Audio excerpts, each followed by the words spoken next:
Okay, so I have left to go ahead and finish up the x-intercept, which is the new part to this. So what I have to do is I have to set this equal to 0. And when I do that, I'm going to do it down here in this space because I know my graph's going to go up anyways. I've got 0 equals x squared plus 4x plus 2. Knowing that this factors are only 2 and 1, there's no way to get a 4, so I know I'm going to have to use quadratic formula. So x equals negative b plus or minus the square root of b squared, which would be 16, 4 times 4, minus 4 times a times c, all over 2 times a. That gives me a value of negative 4 plus or minus the square root of 16 minus 8, which is 8, all over 2. Now I'll be able to figure out both of those values by using a calculator. So I'll bring up my calculator and see if I can get those entered in. I've got 4, I'll make it negative 4 plus 8, the square root of 8. And then I'll hit equals, and then I'll hit divided by 2. That gives me a negative 0.54 or 58. So I'll go ahead and write that down. So one of my x-intercepts is negative 0.58, comma 0. And then the other one is going to be, I'll have to clear this off, 4 negative, and this will be the minus part, so minus 8, but then I have to square root the 8, so I have to find the square root button. I'm not very good with this calculator. Hit enter, so those will be subtracted, and then divided by 2 equals negative 3.41 is my other one, so negative 3.41 comma 0 is my other one.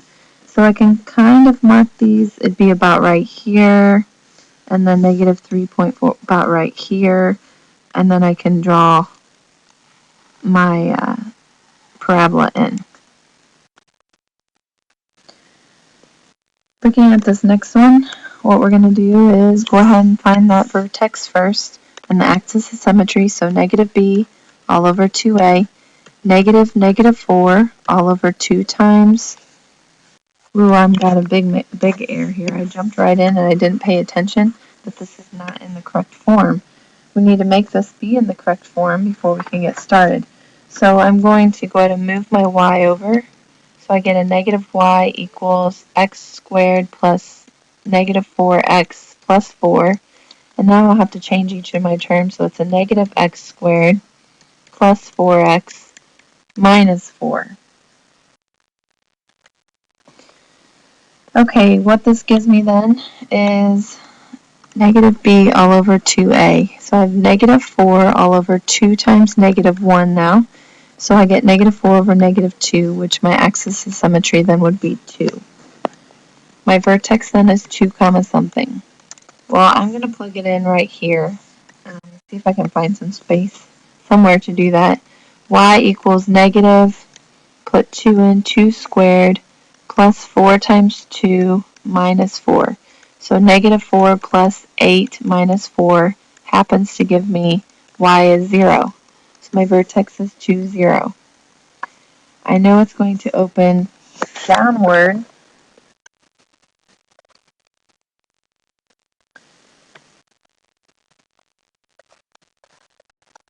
It's going to open downward because I have a negative value for my a. If it opens downward, it's a maximum. The maximum then happens to be at 0.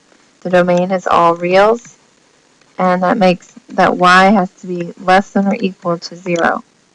My helper point, when I plug in 0, I'd have 0 plus 0 minus 4 would be 0, negative 4, which happens to be right here. Directly the same distance away from there would be 4, negative 4. And then I could connect those together. I don't need to find my x-intercept because I already have done that. The only x-intercept that will be is 2, 0. And that is it for this problem.